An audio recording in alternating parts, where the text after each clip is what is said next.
la feina de restitució del capcer és senzilla, perquè el que hem fet és restituir, tornar a fer allò que ja hi havia. És fàcil, aparentment.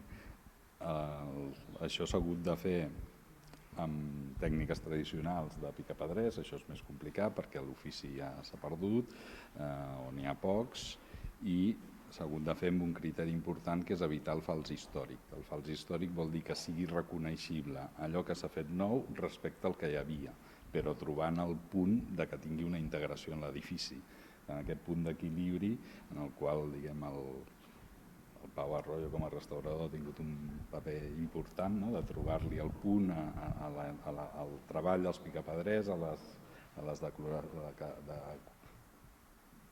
les decoracions florals dels plafons. És un punt important on et pots equivocar molt, diguem-ho així.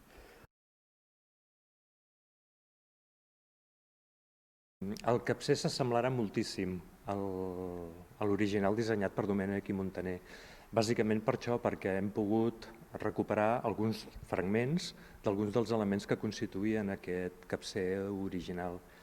Per tant, s'ha intentat mantenir l'esperit de l'obra de Domènech i Muntaner i, per tant, el capcer podem dir que és una rèplica fidel, molt fidel, tot i que, evidentment, hi ha alguns elements que s'han hagut d'interpretar per la manca de suficient documentació de detall, diguéssim.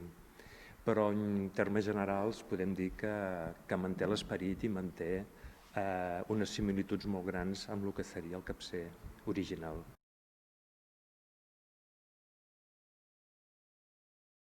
Penseu que els elements tenen, o tenien els originals, una volumetria molt important, amb unes formes molt potents, combinada també amb uns elements molt més estilitzats, com són els pinacles, però tots ells amb una qualitat estètica molt interessant.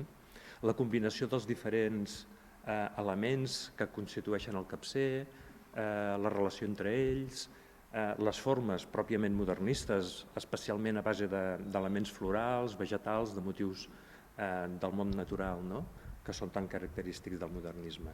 I en qualsevol cas, la qualitat del treball i de la composició, pròpiament, d'aquest element que remata la façana principal de la Casa Navàs.